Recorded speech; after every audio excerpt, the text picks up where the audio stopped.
Middle east युद्ध के दौरान केंद्र ने तेल के दाम बढ़ाए तो कांग्रेस ने जमकर हंगामा काटा था। महंगाई को लेकर बड़े बड़े लेक्चर देते हुए नजर आए थे कांग्रेस के नेता। आम आदमी की जेब पर डाका डालने जैसा मुहावरा भी इस्तेमाल किया था। लेकिन क्या कांग्रेस की कथनी और करनी एक नहीं है? ये जानने के लिए हम आपको कांग्रेस शासित हिमाचल के सुक्खू सरकार की कारस्तानी दिखा देते हैं। यहाँ सुक्खू सरकार ने सिर्फ इसीलिए तेल के दाम बढ़ा दिए क्योंकि उन्हें लगा कि दूसरे राज्यों में तेल के दाम ज्यादा महंगे हैं। और हैरानी की बात तो ये है कि सुक्खू ने खुद को बचाने के लिए इस बढ़ोतरी पर अनाथ और विधवा सेस का पूरी तरह से लेबल यहाँ पर चिपका दिया, जिसके बाद ऐसा लग रहा है कि हिमाचल की सरकार ये पैसा जनहित पर खर्च करेगी। ये पूरा मामला क्या है, अब आपको एक रिपोर्ट के जरिए समझाते हैं।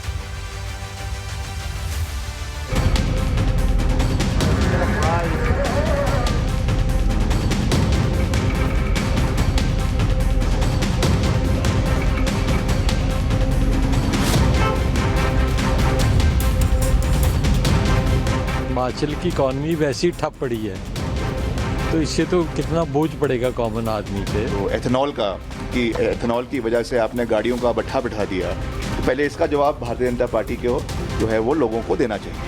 पेट्रोल और डीजल का रेट है 60 से 70 पैसे, वो उत्तराखंड से कम है, पंजाब से कम है, हरियाणा से कम है।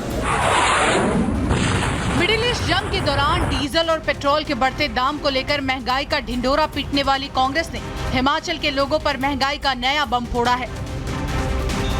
हिमाचल की सुक्खू सरकार ने पेट्रोल और हाई स्पीड डीजल पर 60 पैसे प्रति लीटर की बढ़ोतरी की है। हैरानी की बात तो ये है कि कांग्रेस की सुक्खू सरकार ने इस महंगाई बम का ऐसा नाम दिया है जिसे आज तक न किसी सरकार ने सोचा और ना ही दिया था। पेट्रोल और डीजल का रेट है 60 से 70 पैसे, वो उत्तराखंड से कम है, पंजाब से कम है, हरियाणा से कम है। चंडीगढ़ का, क्योंकि चंडीगढ़ यूनियन टेरिटरी है तो उसमें किसी प्रकार का लगता नहीं, उनके पास बहुत पैसा आ जाता है। बाकी सब जगह से हमारा अभी भी 70 पैसे कम है। तो मैंने ये कहा कि उस गैप को भर लेते हैं, फिर भी हम कम रखते हैं, तो इसलिए ये सस्ता है। सुक्खू सरकार ने इस महंगाई बम पर अनाथ और विधवा सेस का लेबल चिपकाया है। लेकिन क्या अनाथ और विधवा सेस के नाम पर आम आदमी की जेब पर डाका डालना सही है? क्या अनाथ और विधवा सेस का लेबल चिपकाने से सुक्खू सरकार को आम आदमी को लूटने का लाइसेंस मिल जाता है? बिल्कुल नहीं। लेकिन इसके बावजूद सुक्खू सरकार इस महंगाई बम को ऐसे प्रेजेंट कर रही है जैसे उन्होंने मेडल जीतने का काम किया हो। तीसरी दफा बढ़े हैं प्राइसेस। पहले वैट बढ़ाया, फिर रेट बढ़ाया, अब सेस लगा दिया। तो हिमाचल की इकॉनमी वैसी ठप पड़ी है, तो इससे तो कितना बोझ पड़ेगा कॉमन आदमी पे। Petrol diesel all time high पे है। E20 जो आपका ये इसका जो एथेनॉल की वजह से आपने गाड़ियों का भट्ठा बिठा दिया, तो पहले इसका जवाब भारतीय जनता पार्टी को जो है वो लोगों को देना चाहिए। देश में जब भी चुनाव होते हैं तो राजनीतिक दल फ्री बीज के बड़े बड़े वायदे कर देते हैं। सियासी दल ऐसे वायदे को पूरा करने से पहले ये भी नहीं सोचते कि आखिर इसे पूरा करने के लिए पैसा कहां से आएगा। लेकिन कांग्रेस ने हिमाचल में फ्री बीज के अपने वादे पूरा करने का रास्ता निकाल लिया है। आम जनता पर इसका बोझ बढ़े तो बढ़े, लेकिन कांग्रेस सरकार को इससे कोई फर्क नहीं पड़ता। मुझको लगता है उन्होंने पूछा होगा पहले अपने कांग्रेस के वरिष्ठ लोगों से, और जब आदरणीय राहुल जी की हरी झंडी मिली होगी तभी ऐसा किया होगा। ये जो शेष लगाए जा रहे हैं वो कल्याण के लिए ही लगाए जा रहे हैं, कोई वेलफेयर मेजर्स के लगाया जा रहा है, किसी अन्य चीजों की विलासिता के लिए नहीं लगाए जा रहे हैं। हिमाचल में फ्री बीज की फरमाइश पूरा करने के लिए छात्रों की फीस वृद्धि की तैयारी भी चल रही है।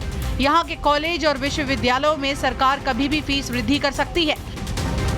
लेकिन सवाल ये है कि क्या अब अच्छी शिक्षा के लिए भी आम लोगों की जेब पर डाका डाला जाएगा? सुक्खू सरकार के मंसूबे तो यही बता रहे हैं।